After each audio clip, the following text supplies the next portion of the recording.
day passes as the newly built carriage slowly works its way through the dark forest. Two soldiers are trudging forward with makeshift harnesses around their bodies, pulling the carriage with some nylon. Their powerful bodies equally match the strength of a large bull. Night has fallen and a heavy rain pelts the top of the carriage. A lone drip lands on Zizor's crown and works its way into the eye slot. She will not let this go when she awakes. But it was the right call, right? I have to make sure I am 100% honest with her when she awakens. No held punches. She needs to know our mission and everything it entails. 10 miles have already long and passed. Zizor decided with his own volition that they should go even further to throw off Zafson. 8 crowns have been called down, gaining new soldiers and scholars after the hunter runs off and finds a host and quickly returns. Their now army of over 1,200 trots through the mud. In the darkness, all that can be seen is the glowing eye slots. Zizor peeks out of the small window of the carriage to see all his men walking forward. He retreats back inside, but a scholar knocks. "What is it?" he asks. "How much further do you expect we will go? Do not forget we have to make the return trip and have birth soon." "I have a plan. I will call down another crown soon, and we will turn around and head back a new path to where we came from. On this new path, we will stop for the birth around this time tomorrow. The egg is 16 pounds now. Monica's body will be unrecoverable if we don't get it out soon. Hopefully S double backing will throw off the course, and if he somehow figures out our trail, at least we will not be in his direct line." "I agree with your plan," the green says. "We have a green on the roof of the carriage, one of the few that have our comm system on, surveying for any type of a response. The rain is making it a little difficult, but as far as we know, there has been no movement in the United States. Well, I guess I should rephrase that." "What do you mean?" Zizor asks. "Well, there is no movement in the mainland of the USA, where we expect Zafson is located, but we did get a minor surge from the Hawaiian Islands, and it appeared to be leader energy. It must be Zemesian. What are you plotting, you psychopathic tyrant?" "We haven't the time to concern ourselves with him at this time. Talitro is still where we saw him last, correct?" "Yes. His loyalty to the mission is absolute. It seems he has no intention to hide his presence and is waiting for the rest of us to make a move." "That sounds like Talitro, all right." Zafson is, of course, quiet as a mouse. Zizor pauses for a moment and summons the final crown to rain down. It crashes hard into the muddy soil and sprints off in an unknown direction. "Turn off all your comm systems. Let's turn around now and take the other path," Zizor commands. The caravan follows the direction and the group finally starts to head back to the abandoned factory. "Keep a close watch. Our comm systems are down, so we have no way to know if we are being targeted. We have to have faith in my plan. I need to speak with Monica. She is likely going to be livid, so it may be imminent. The second something feels off, let me know." The green nods and they all continue to trek forward. Heavy rain covers the entire forest that is now jet black. Even the moonlight cannot pierce past the clouds. The rain pelts the carriage, and all the foliage makes it a loud but ominous setting for the group. Only the 2 soldiers pulling the carriage have lights on to ensure they can see where they are going. Zizor slips deep within his mind to speak with Monica. "Monica, can you hear me?" She looks up at him coldly. "Listen, I apologize for doing this to you." "Tell me what happened. I want the truth this time," she says as she grunts, trying to wriggle free from the tree. Zizor pauses to ponder for a moment. "Well?" she yells. "I made a mistake," Zizor yells. "I summoned a crown to heal our injuries without first considering it would put a clear destination on the map for us, for my brothers." Monica remains silent, but stops squirming to listen. "If we would have stayed put, we would have put the birth at risk. So we need to do it here." "Where are we?" "In a carriage in the middle of the woods, on the path to hopefully throw off Zafson." "But he already infiltrated the factory. If that spy returns, he will tell Zafson about our base anyway." As long as our scholars remain within 20 miles of his, they can keep his comm system scrambled. And look, Monica, this egg is as hard as steel and it's heavy. If you were to wake up, the pain would be too much to bear. Keeping you like this is saving me from having to waste fluid trying to keep your pain at bay. I have a bad feeling, Zazor. You should have consulted this with me, trapping me like this. I regret all the choices I have made these last few days. Wait, how long has it been since you stuck me here? A couple days. The baby will be ready for extraction soon. We won't make it back before the birth. Are you going to let me wake up now that I know the truth? It doesn't change the fact about the pain, Monica. Are you serious? Wait, something is happening out there. I will be back. Wait, Zazor, damn it! She yells as Zizor returns to consciousness. What is it? What is happening? Zizor asks. The scholar who awakened Zizor was pointing forward, and the caravan was halted. It took Zizor a moment to notice, but a sparking, broken crown laid in their path. All of the hunters I called landed safely. So why is this crown destroyed? Zizor asks in a panic. Based on our calculations, we are not alone in these woods, the scholar says. Suddenly the air thickens and the group feels as if they are being watched from all angles. How should we proceed, sire? This, whatever this is, was done on our new path. There is no way any of his men would have known where we were now, to lay this here. Makes no sense, unless... You scholars have all been analyzed, correct? Each and every one of you? Yes, sire, we scanned all the scholars when you asked us back at the factory a couple days ago. What of the soldiers? Well, you didn't ask, so scan them, Zizor screams. The scholars begin to scan the soldiers. Anything? All the soldiers check out, but there is a problem. Don't make me ask! We are missing about 14 of them. No way. Run about a mile north of here and turn on your comm system and see if you can pick them up. How did you not notice they slipped away? The scholar does as commanded and runs into the thick of the woods. The halted carriage creaks as the heavy rain continues falling. The zombified soldiers sway about as they and the scholars alike maintain a defensive position around Zizor, who now has the windows and doors sealed up. Zizor slips back into his mind. I need to wake her up. It may get hectic here. Zizor unbinds her from the tree and its roots recede into the tub's fluid. He sets her up straight, and she suddenly awakes. She instantly vomits from the overdose of fluid coursing through her brain, begins to cry from the pain the egg is causing. Listen, Monica. Things are not going so good, hence why I woke you up. What now? She asked through the pain. My plan to throw off Zapson likely did not work. I have a green checking into it. What do you mean? She asks. Zizor points to the fell crown after peeking the window open. This is a crown I recently summoned down a mile or so back.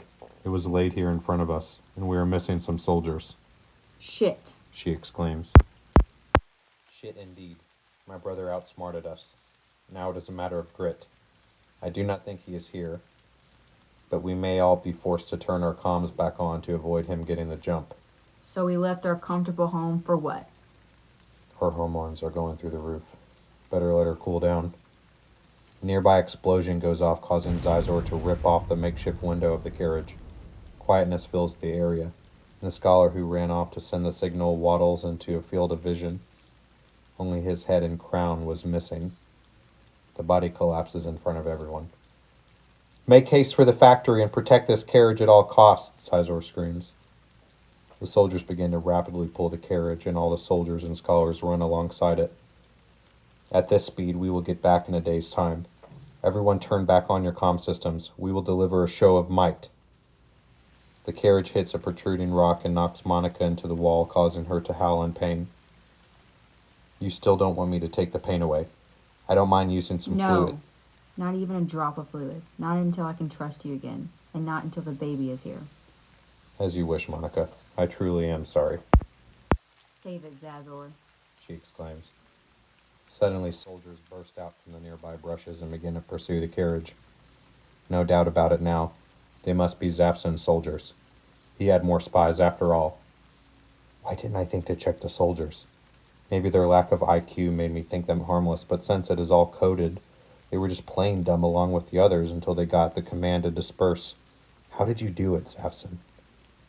Sizor sends a signal to 20 of his soldiers, and they break off from the caravan to pursue the attackers. The soldiers began a brutal onslaught. Mighty punches that break bones. One soldier's head and crown are ripped off and slammed into the ground, and crushed, and another is slashed open from neck to groin. This is all that Zizor sees before shutting his window. We will come out triumphant in this, if that is all the soldiers they have. But what could Zafson's goal have been? Recon, maybe? Shit, I was thinking out loud. I guess so. He just isn't one to lose, though, so he will not back down until he feels he got the upper hand in this. Something tells me he is satisfied, and I doubt he cares of the loss of a few pawns. 3 soldiers emerge from the shadows behind, covered in blood and orange fluid. One with a limp, broken arm. They send the unspoken signal to Zizor. The mission is complete. I think we can at least take it easy, Monica. But I want all of you to remain on guard as we travel. No more slip-ups. Even the slightest disturbance I want to be reported. Keep our comm systems on. If Zafson wants to play who has the biggest sword, I will gladly play. As far as power goes, my comet property exceeds his particle property, and I will not be pushed around. I have underwent too much as it is. The Greens nod and send groups of soldiers and scholars to scout all directions of the caravan. We should have been traveling like this to begin with, Monica says snidely. She's still pissed. We have quite the journey tonight. I instructed them to head for the factory as quickly as possible without jarring you around too much. If you can hold out, it would probably be wise to wait to induce you until we are back. Yeah, that beats having birth in this makeshift shitty carriage. You know what a long drive means, right? She asks. No, what? It means you get to keep my mind off this pain. She groans. So you want fluid after all? No, I want to talk. I want to know your mission. Don't you think it's time? All I know is bits and pieces. I want the whole thing. From point A to now. There's no way I can sleep with all this commotion, and I have the energy of a horse now that I'm awake. Okay, fine. I promised you, and I intended to keep that promise. So here goes. Our story and our mission. The mission of the Miatz. So as I told you before, us leaders were born onto our ship as single cells. The way the ship was built allowed us to safely traverse our house-sized ship, which compared to us, felt like a whole planet to explore. There were the 4 leaders and several thousand scholars, hunters, and soldiers, all with their respective personalities. When we were born, scholars took care of us, and we had schools, shops, homes, everything. But we had chapel studies every human week. Chapel studies? Monica asks. They're equivalent to human religious practices. Us leaders were born specially, and had our own classes, where we got to know each other and learn of our All-Father's plan through the messages he left through the stone etchings on the ship. To this day, we do not know how we were birthed. There are no parents. The others were all born asexually, and we eventually were taught how to clone ourselves in this way, but never where we came from. Some of us thought the All-Father created us, and most treated him as a deity, but I think the All-Father was alive, and he collected the materials we needed for shipbuilding. At that time, there was just his vision and powers. He had all the properties, so he could create anything he needed from stars, comets, black holes, or atoms. Themselves to prepare us, the mothership, and the supplies for the ships we would eventually use to infiltrate the Earth. So you cloned yourself? She asks. It is a little different than cloning.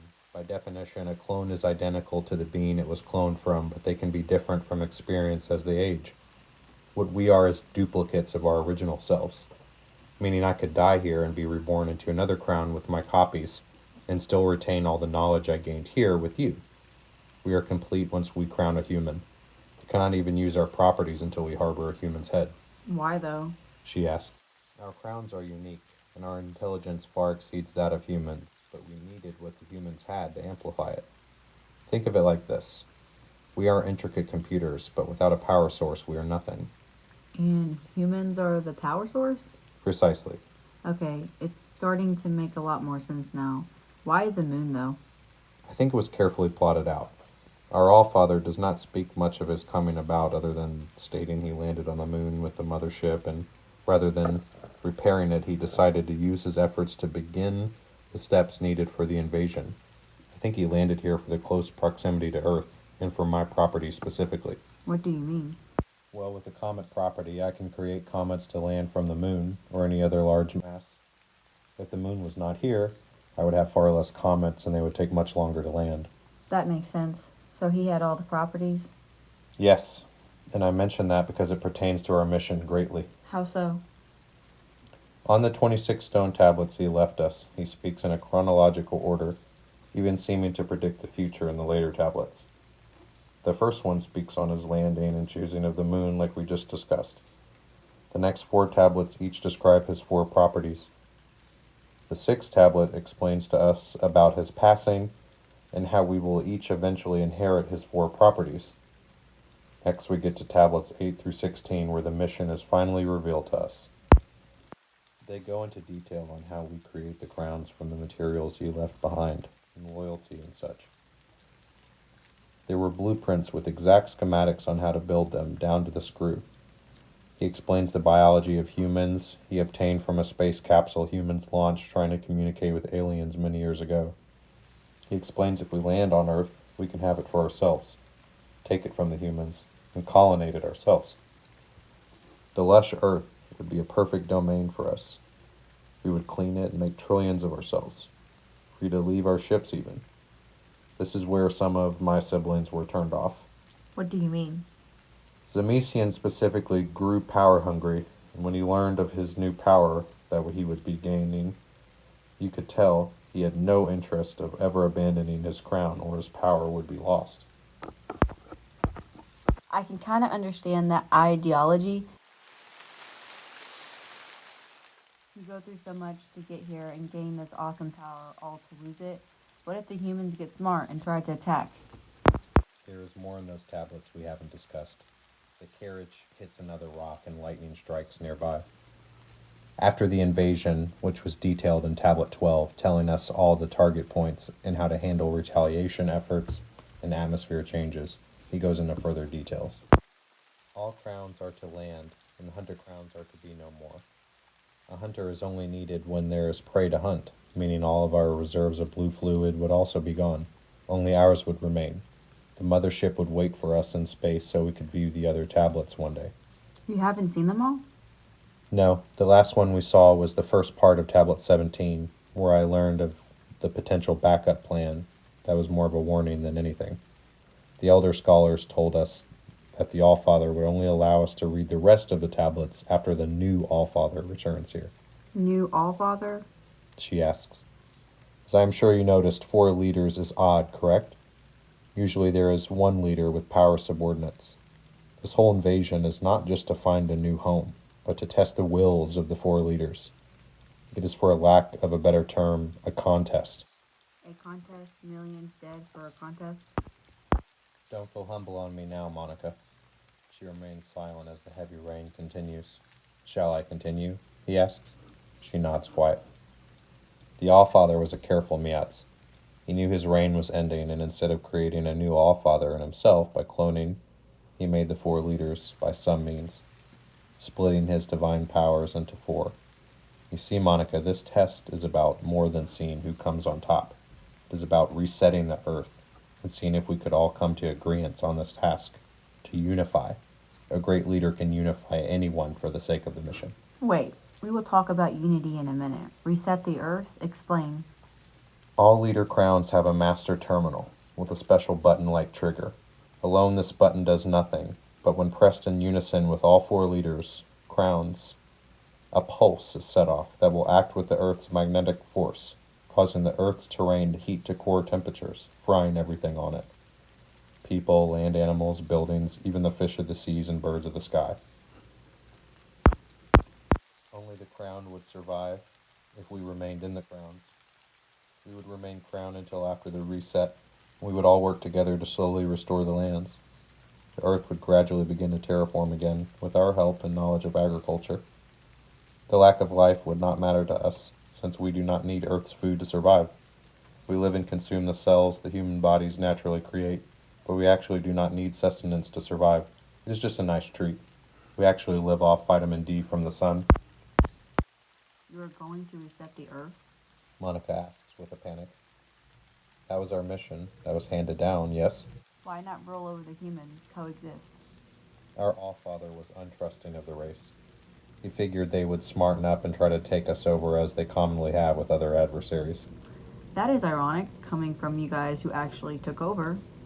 Well, this is the mission I am loyal to, and Monica, as much as I admire you, I hope you can come to terms shortly, or I will force you to.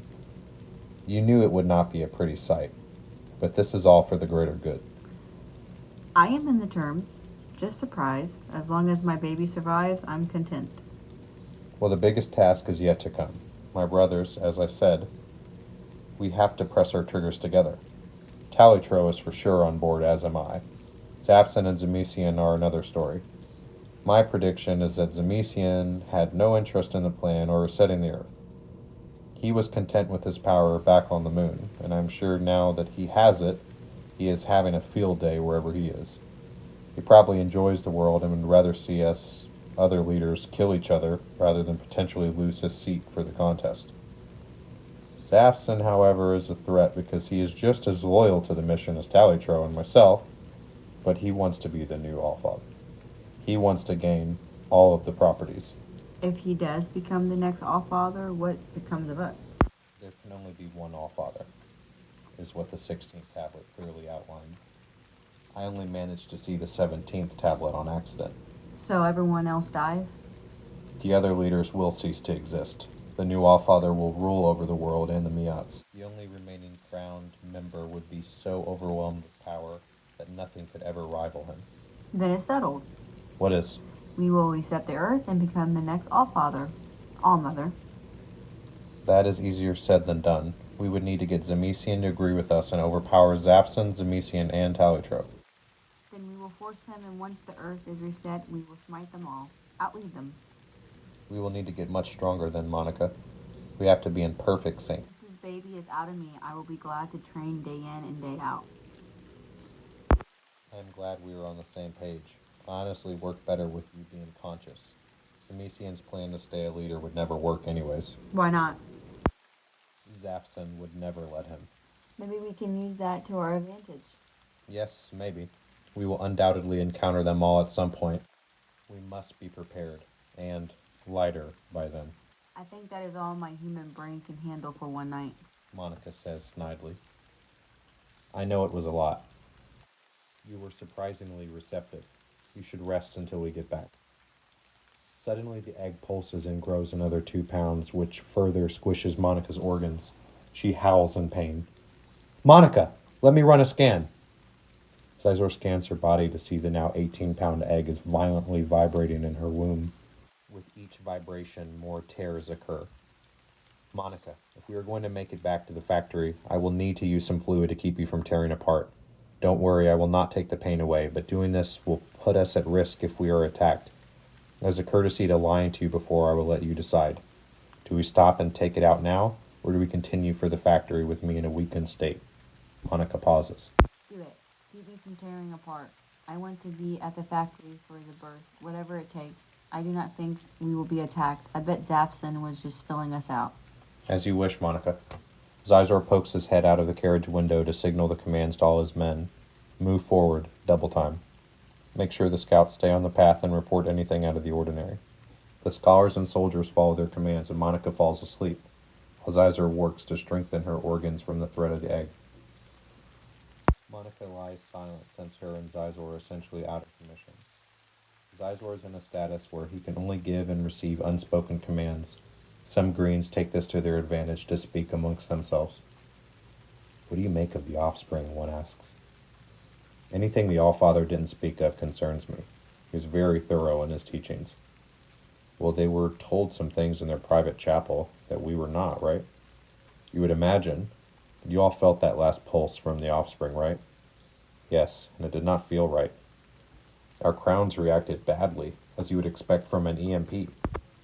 Sizor is loyal to the mission, as is Monica, surprisingly.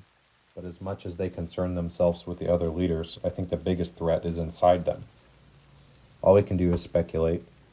The All-Father made it very clear on what it means to be loyal at all costs. We are coded that way. We were born with this divine intelligence, something all 4 leaders desperately want. Zapson, with divine intelligence at his disposal and all the properties, is a scary thought. Indeed it is. What do you think tablets 17 through 26 contain? Well, Zizor saw some of 17, and it spoke of the so-called backup plan. Zizor thinks that backup plan must pertain to this egg. How did it come about, anyway? Monica was impregnated by Carter, who was crowned. Maybe that had something to do with it. And then the impregnated Monica severed the crown and put it on, manually, only to then be saved by the egg who filled Zizor's fluid to keep them alive. When we do the birth, I want to run a sample. Take a little piece of it for analysis. See what it is comprised of. It is alive, but it's metallic. It seems different from us altogether. Was it ever human? As if the egg was quietly listening to the scholars speaking of it, waiting for a moment to strike, it begins to vibrate violently, more so than it ever has. Monica and Zizor are shaken awake. The vibrations do not stop, and when Zizor finally manages to sit up straight, he looks up to see all his men are collapsed, gripping at their helmets. What is happening? Zizor barely manages to say while fighting through the internal vibrations. It's ready, Monica says. Men, the egg, it's coming. Now, help. Zizor peeks out, and the command falls on deaf ears. The men can barely move.